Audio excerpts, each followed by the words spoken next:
بسم اللہ الرحمن الرحیم۔ السلام علیکم۔ ایک مرتبہ نبی کریم صلی اللہ علیہ وآلہ وسلم مسجد نبوی میں تشریف فرما تھے اور اپنے اصحاب کو دین کی باتیں سکھلا رہے تھے اور ان کی تربیت و تزکیہ فرما رہے تھے۔ اس مجلس میں ایک نوخیز لڑکا تھا جس کا دل ایمان سے مالا مال اور حکمت اسلامی سے لبریز تھا۔ وہ مجلس سے اٹھ کر چھوٹے چھوٹے قدموں پر چلتا سیدھا اپنے چچا جلاس بن سوید کی خدمت میں حاضر ہوا، جس کی عمر 60 سال کی ہو چکی تھی، لیکن اس کے دل میں نفاق سخت چٹان کی صورت اختیار کر چکا تھا۔ وہ دیگر مسلمانوں کے ساتھ مل کر رسول اکرم صلی اللہ علیہ وآلہ وسلم کی اقتداء میں 5 وقت نمازوں کی ادائیگی کرتا تھا، روزے رکھتا تھا اور خانہ کعبہ کی زیارت بھی کرتا تھا، مگر اس کے باوجود وہ رسول اکرم صلی اللہ علیہ وآلہ وسلم اور آپ کی رسالت کو جھٹلاتا تھا۔ معصوم بچہ گویا ہوا، چچا جان، میں نے رسول اکرم صلی اللہ علیہ وآلہ وسلم کو قیامت کے بارے میں فرماتے ہوئے سنا تو مجھے ایسا لگا کہ جیسے میں اپنی ان آنکھوں سے قیامت کو دیکھ رہا ہوں۔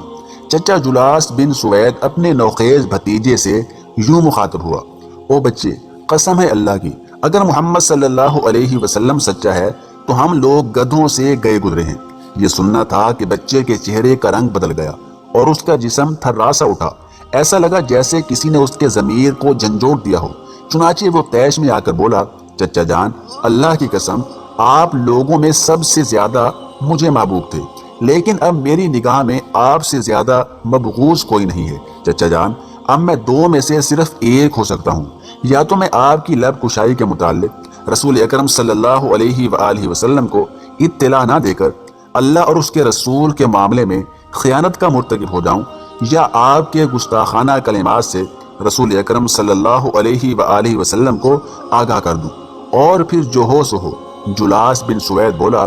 تو ایک بے سمجھ بچہ ہے، لوگ تیری بات کی تصدیق تو کریں گے نہیں، بھلا تیری بات کون سنے گا؟ جاؤ، تم جو کہنا چاہتے ہو کہو۔ چھوٹا سا بچہ اپنے چھوٹے چھوٹے کمزور قدموں پر چلتا ہوا دربار نبوی میں حاضر ہوتا ہے اور رسول اکرم صلی اللہ علیہ وسلم کے سامنے بیٹھ کر گویا ہوتا ہے، اے اللہ کے رسول صلی اللہ علیہ وسلم، یہ جلاس بن سوید جو میرا چچا ہے، یہ اللہ تعالیٰ اور اس کے رسول صلی اللہ علیہ وآلہ وسلم کی شان میں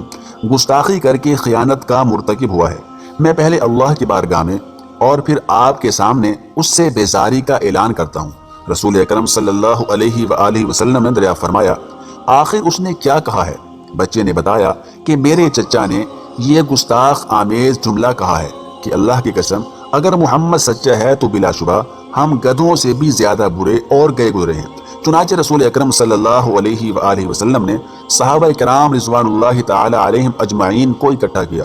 اور ان سے اس معاملے میں مشورہ طلب کیا۔ صحابہ کرام رضی اللہ تعالی عنہم اجمعین نے عرض کی، اے اللہ کے رسول صلی اللہ علیہ وآلہ وسلم، یہ چھوٹا سا بچہ ہے، آپ اس کی تصدیق نہ کریں، یہ تو اپنی بات کا مطلب بھی نہیں سمجھتا، جبکہ جلاس بن سوید ایک عمر رسیدہ ہوش مند بزرگ ہیں اور ہم لوگوں کے ساتھ نماز کی ادائیگی بھی کرتے ہیں۔ صحابہ کرام کا مشورہ سن کر رسول اللہ صلی اللہ علیہ وآلہ وسلم خاموش ہو رہے اور اس چھوٹے بچے کی تصدیق نہیں کی۔ جب اس معصوم بچے نے فیصلہ اپنے خلاف سنا تو اس کی آنکھوں سے آنسو بہہ کر موتیوں کی لڑی کی طرح ٹپ ٹپ اس کے سرخ رخساروں پر گرنے لگے اور اس کے جسم پر کپ کپی طاری ہو گئی۔ اس نے انتہائی حزن و ملال اور رنج و غم کے عالم میں آسمان کی طرف اپنی نظر اٹھائی اور اس ہستی کی طرف متوجہ ہو گیا جو باریک بین ہے اور جس سے کوئی بھی بات مخفی نہیں، بلکہ وہ دلوں کی بات سے بھی آگاہ اور باخبر ہے۔ پھر یہ دعا کی، اے میرے پروردگار، اگر میں اپنی بات میں سچا ہوں تو مجھے سچا ثابت کر دے، اور اگر میں جھوٹا ہوں تو مجھے جھوٹا ثابت کر دے۔ اللہ کی قسم، ابھی وہ بچہ اس مجلس سے رخصت بھی نہیں ہوا تھا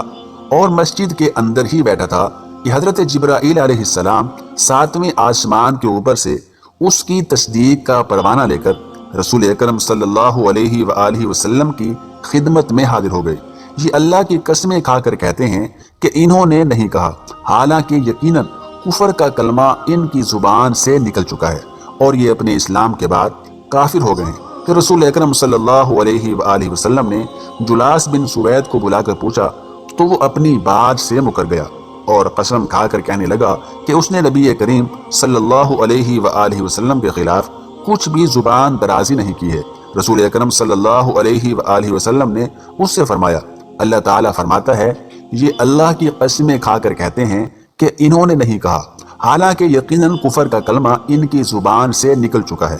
اور یہ اپنے اسلام کے بعد کافر ہو گئے ہیں۔ اے جلاس، تم نے اللہ کے ساتھ کفر کیا ہے، اب تم اللہ تعالیٰ سے توبہ کرو، کیونکہ اللہ تعالیٰ فرماتا ہے اگر اب بھی یہ توبہ کر لیں تو یہ ان کے حق میں بہتر ہے۔ اس کے بعد رسول اکرم صلی اللہ تعالی علیہ وآلہ وسلم نے اس چھوٹے سے بچے کو اپنی خدمت میں بلا کر اس سے فرمایا، اس خوش نصیب بچے کو خوش آمدید جس کی تصدیق اس کے پروردگار نے 7 آسمانوں کے اوپر سے کی ہے۔ قارئین کو معلوم ہونا چاہیے کہ صداقت و نجابت اور غیرت و حمیت کا یہ معصوم پتلا وہی جلیل القدر صحابی ہے جس کو تاریخ اسلامی حضرت عمیر بن سعد بن عبید بن نعمان انصاری رضی اللہ تعالی عنہ کے نام سے جانتی ہے، اور جن کی صداقت کے بارے میں جب قرآن نازل ہوا تو رسول اکرم صلی اللہ علیہ وآلہ وسلم نے ان کا کان پکڑ کر فرمایا تھا، اے بچہ، تیرے کان نے ٹھیک سنا اور تیرے پروردگار نے تیری تصدیق فرمائی۔ اور یہی وہ حضرت عمیر بن سعد رضی اللہ تعالی عنہ ہیں جن کو حضرت عمر بن خطاب رضی اللہ تعالی عنہ نے حمص کا گورنر بنا کر بھیجا تھا، اور جو شام میں سکونت پذیر ہو گئے تھے اور وہیں وفات پائی۔